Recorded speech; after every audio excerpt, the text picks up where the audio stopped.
says this is just the first step to a police state.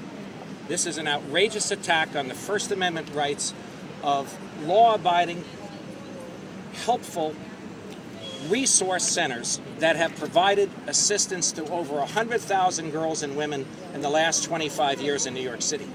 I'm outraged at the attack on free speech rights launched here today and officially tomorrow.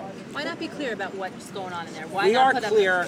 We run advertising and have done so for 4 or 5 years. If any of you in the media ever take the subway, and I think there might be 1 or 2 outside of your vans, you once in a while get, and then you'll see we run advertising that claims we're offering free abortion alternatives.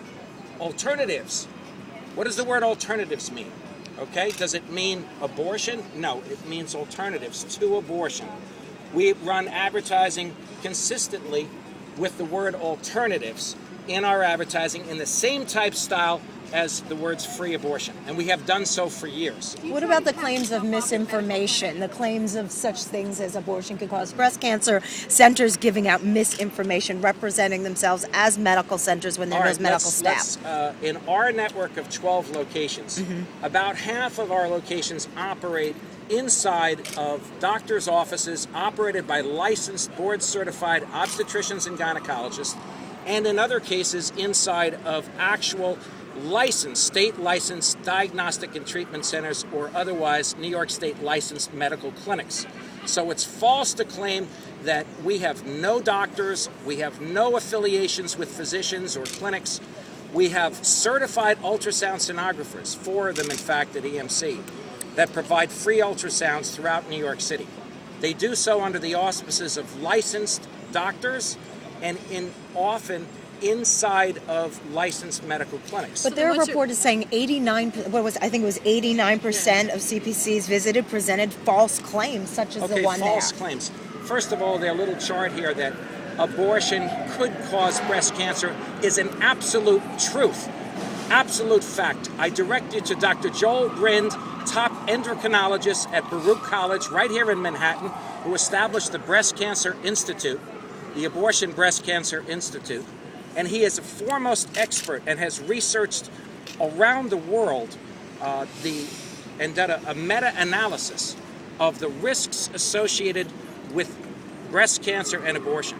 It is absolutely false for them to claim there is no association between abortion and breast cancer. So we are debating here what the scientists can debate in another place and time. But we have the absolute right in this country to back up our claims of a link between abortion and breast cancer. Mr. Slattery, if somebody came to your office and said that they were thinking about abortion, would they be counseled that an abortion could cause breast cancer?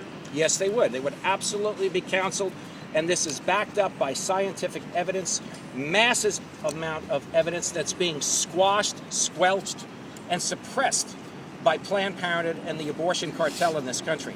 And you want to talk about deception?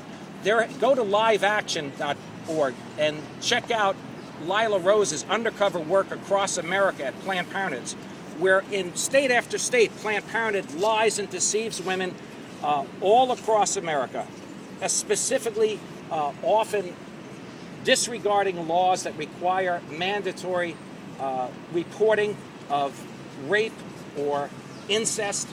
They ask clients to lie about their age so they can get around state laws. They protect predators across America. There's no mandatory reporting of statutory rape in abortion clinics in this state, no mandatory reporting of incest, except if the girl is 12 or under. So 13 to 18-year-olds are fair game in the Planned Parenthoods and abortion clinics of this city and state. So the audacity of these young ladies out here to say they're first and foremost concerned with women's health, safety, and lives is just an outrage. The information in your office is based on ideology or on fact? It's based on fact. We are not Tea Party activists. I established EMC Frontline Pregnancy Centers 25 years ago. I am not a political activist. I have never run for office. I do not use this to push a specific agenda outlawing abortion. We know abortion's the law of the land in this state, and in no way, shape, or form are our centers impeding access to women to get an abortion. This is the most advertised surgery in America. There's $8 to $10 million worth of abortion advertising in New York City. A woman who can't find an abortion clinic without our help really needs a medical checkup, because there are so many abortion clinics. So what if we open up and operate across the street or in the same building as Planned Parenthood? Is that against the law? Should it be? Should we not have competitors across the corners at gas stations and Burger Kings across from McDonald's? Should that be against the law? Should we not have media outlets on the same building in Rockefeller Center? You are Mr. Slattery. I am Mr. Let me Slattery. ask you something. The speaker said that she would welcome input from people who are opposed to the bill. Do you plan on offering any input? Absolutely. We'll be there tomorrow, and we'll be there every day of the upcoming hearings. By the way, they never invited me when they targeted us to at the streets with a clinic access bill, which they said was going to put us off the streets. Guess what? Their brilliant clinic access bill, which they went into effect in July 2009, there's not been a single arrest of our people who daily work out in front of abortion clinics offering open hope. Not one police officer has deemed that we have harassed a single woman. Since the new law went into effect, right here, they were screaming bloody murder, that we were harassing women. Well, I guess the police department have let them down, because we don't harass women, either inside offices or outside abortion clinics. Sir? We have had, in the last 25 years, 100,000 girls and women counseled in our clinics.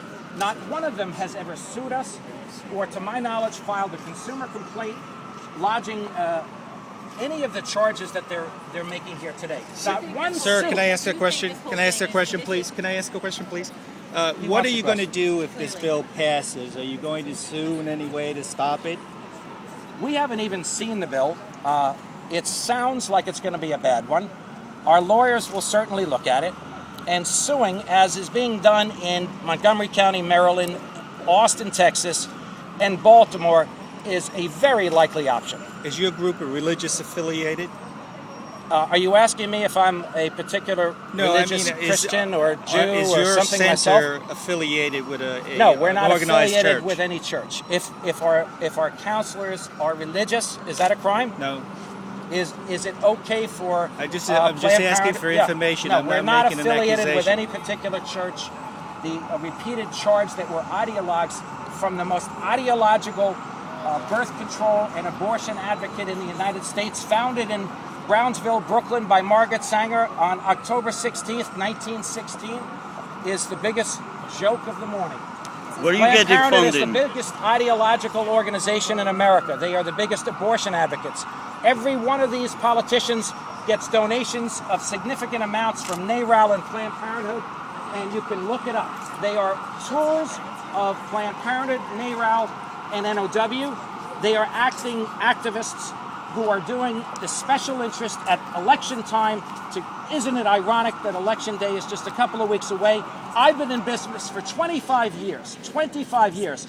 Isn't it interesting when the Democrats are in trouble and the liberals are on the run, that 2 weeks before November 2nd, 25 years after we started EMC, they're all of a sudden alarmed at the advertising we've been running. Where do you get the funding for your organization? Individuals, would you give us a Which donation individual? today? Which individuals? I don't disclose our individual contributors. If Planned Parenthood opens up their books and shows all their donors, I'll do the same. Are you saying there's no misleading information at your clinics? Are you in the media scientifically sophisticated enough and qualified enough to debate the abortion breast cancer link today? Are you going to just take the words of abortion advocates that there's no such link? Have you interviewed any doctors like Dr. Joel Brind or Dr. Angela Lanfreschi, who is a breast cancer surgeon